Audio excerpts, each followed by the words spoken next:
ताई, आज तुमचा रोहिणी चिमटे यांच्यासोबत वाद झाला. नेमकं प्रकरण काय आहे आणि हा वाद नेमका कशावरून झाला? त्यांना टक्केवारी हवी होती, त्याच्यामुळे हा वाद झालेला आहे. त्यांच्या मनमर्जीतला ठेकेदार आहे तो RR धोत्रेज आहे. त्यांच्या घरापाशी राहणारा व्यक्ती आहे आणि त्यांना त्याच माणसाला काम पाहिजे, त्याला टक्केवारी पाहिजे, म्हणून त्या माझ्या अंगावरती धावून आल्या. माझ्या प्रभागातलं हे काम आहे, माझी नगरसेविका झाल्या तुम्ही, मी स्टँडिंग आहे, तुम्ही अजिबात ह्याच्यामध्ये लक्ष घालायचं नाही, आता मी तिथली मालकी नाही, मी बघून घेणार, ह्याच्यावरनं वाद झालेला आहे.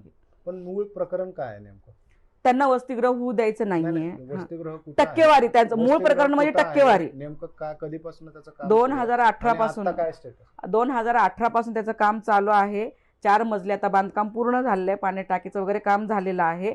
आणि आता जे उर्वरित काम आहे, कलर असेल, लाईट असेल, बेड असतील, कपाटा असतील, समोरचं भिंत बांधून असेल किंवा तिथलं समोरचं ग्राउंड वगैरे व्यवस्थित करणं असेल, ह्या अजून एक कामं, नळ फिटिंग करणं असेल, अशी कामं बरीचशी आहेत तिथं. त्या कामाचं 3 कोटीचं म्हणजे 2,20,00,000चं GST वगैरे कट होऊन कोटी ह्याचं काम लागलेलं आहे. त्याच्याच मर्जीतलं त्यांनी तो ठेकेदार बसवलेला आहे आणि त्यांचं ते टक्केवारीसाठी त्याच्यासाठी तिथं येऊन त्या पाठपुरावा करत आहेत.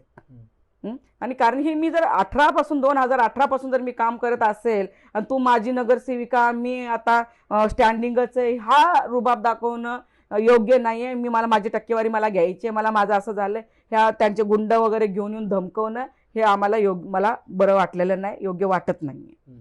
आज जर तुमचं भांडण झालं तर त्याच्यामध्ये शिवीगाळीपर्यंत प्रकरण गेलं आणि महानगरपालिका आणि सगळीकडे चर्चेचा विषय बनलाय.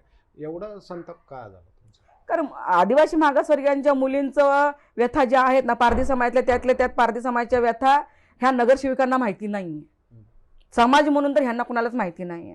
प्रत्यक्षात समाजामध्ये जाऊन जेव्हा ह्या काम करतील ना, पालापाडामध्ये जाऊन जेव्हा ह्या काम करतील ना, जेव्हा मुलीवरती, महिलांवरती अन्याय अत्याचार होतो, त्यांच्यावर बलात्कार होतो, त्यांना शिक्षणापासून वंचित ठेवलं जातं, हे जर त्यांना माहिती राहिलं असतं तर त्यांनी टक्केवारीची भाषा केलीच नसते. ह्याच्यावरनं वाद पेटलेला आहे. बरं, आता तुमचं काय पक्षश्रेष्ठींशी बोलणं झालंय का? तुम्ही याच्याबाबत तक्रार करणार आहेत का? मी पक्षश्रेष्ठीकडे तक्रार करणार आहे. पक्षश्रेष्ठींनी माझी बाजू त्यांच्याकडे मी मांडणार आहे, त्यांनी माझी बाजू समजून घेतील एवढीच माझी अपेक्षा आहे. आज तुमचं कोणाशी बोलणं झालंय का? आज माझं श्रीनाथ भीमाले साहेबांशी माझं बोलणं झालं. श्रीनाथ भीमाले साहेबांनी त्यांना बोलावून त्यांनाही समजूत घातलेली आहे.